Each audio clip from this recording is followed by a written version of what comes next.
Thanks so much, Susan. And here to shed more light on all of this is John Allison, the CEO of Unio Capital. John, always a pleasure to have you on the show. Thank you for having me. Now, John, global markets green across the board. U.S. markets up 1.5%. The FTSE, the CAC, up over 2.6%. Gold is down. Oil is up. It seems like all is well in the world again. What's going on? I think all is not as unwell as it was. I'm not sure all is well. I think what's happened is that while Brexit is a definite problem, and it's a problem for Britain in the short term in a big way, I think the really big thing has been the worry that the EU is going to fall apart. And I think today there was some sense that that extreme position might not actually prevail. And so today was not a market dead cat bounce? I don't think it was a dead cat bounce. I think it was a realization that things might not be so bad as that. So you don't think that things are going to be bad? Because to your point, the whole worry has been calling into question the future of the European Union and the euro, that it may be facing an existential crisis. You've got right-wing parties in the Netherlands calling for a referendum. There's talk of a Netherleave, a Grexit, a Frexit, a Portugal. You don't think that we're going to see this fall apart now? I don't think it's impossible to predict right now. There's no question it's an existential crisis for Europe. Let me give you the negative side. If Europe muddles through as it has in the past, I don't think it's going to succeed. Europe will always muddle through, but they've got to muddle through more effectively and faster. And one of those muddle through things they've got to do is deal with immigration. They've got to deal with borders. They've got to deal with growth and so on and so forth. Well, what is making people feel that the crisis with other member states not leaving the European Union is less severe? Is that because of the regret that we're seeing from the UK vote? I think it's part of it, but I think there's some. So let me just give you the positive side of why Europe might not fall apart and where, on balance, we lie. First of all, the countries that joined the EU way back joined it much more enthusiastically than Britain did. Britain was always ambivalent about the EU. Secondly, the countries that joined the EU way back had much more need for the EU than Britain, which had always been a more independent nation. So there's that sort of historical a factor there. So I think that the concern that Europe is about to fall apart, actually, I think is due to another problem that completely may seem unrelated.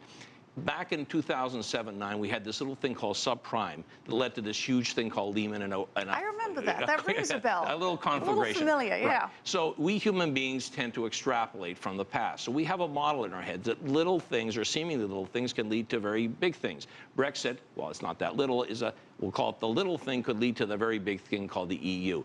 I think a lot of that thinking, it's possible, and I've given you some negative reasons why the EU might actually have real problems, but it's not necessarily an extrapolation. We think it's actually not too simplistic a way. You think it's more likely that it won't fall apart than that it will right now? Our view is it's more likely it won't fall apart. Our view is that history has this strange way of making people do things they never thought they would do. So I think Brexit is a huge wake-up call to the EU, huge wake-up call to Merkel and company, and I think they're going to start doing things on balance. I mean, they may not.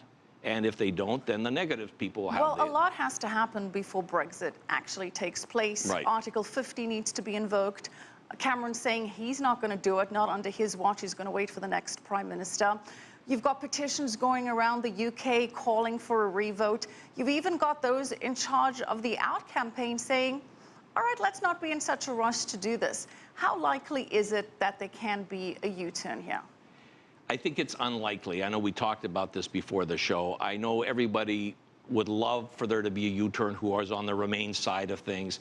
I think it's very, very unlikely. On the other hand, stranger things have happened. This is a first time in history. If they had a petition not of 3 million signatures, but of 16.5 million signatures, that might do something to change people's minds. So I wouldn't rule anything out. I just think one is better off operating on the assumption that a decision is a decision and deal with that. Well, with the political turmoil in the UK, there may very well be a new Prime Minister in power very soon.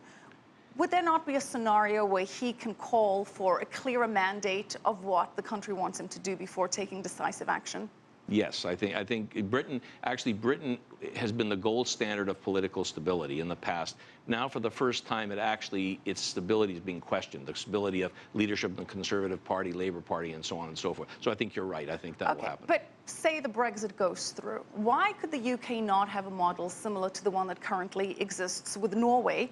Or with Switzerland? They're part of the EU trade agreement, but they still have the free borders. The UK could perhaps work out something similar, which ostensibly wouldn't really be that different from where it stands right now. I think that's very possible. The only problem is that they've got to do the divorce first. That's the way Article 50 works. You do the divorce after it's finished in 2 years, then you renegotiate your new position.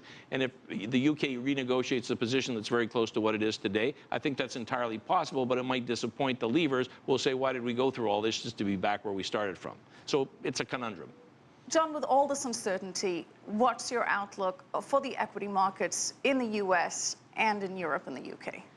So in the U.S., I think the U.S. is going to be relatively unscathed from all of this. And in fact, before I even say anything about the equity markets, just as a humble stock picker, there are so many wonderful investment ideas out there now at very good prices. So just looking at it from that standpoint, not a macro standpoint, it's rather wonderful.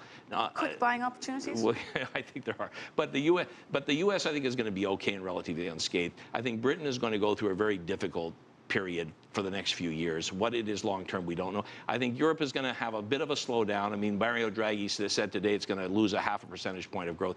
I think Asia is going to be relatively unscathed as long as China continues on its successful transition, not on an unsuccessful one. So I think that's the way it's going to play. I don't think in the terms of the fundamentals it's going to be that bad. I think it's the psychology of Europe's about to fall apart model that's the real big deal right now. More the doom and gloom panic reaction. Yeah, exactly. Thanks so much, as always, John Allison, CEO of Unio Capital.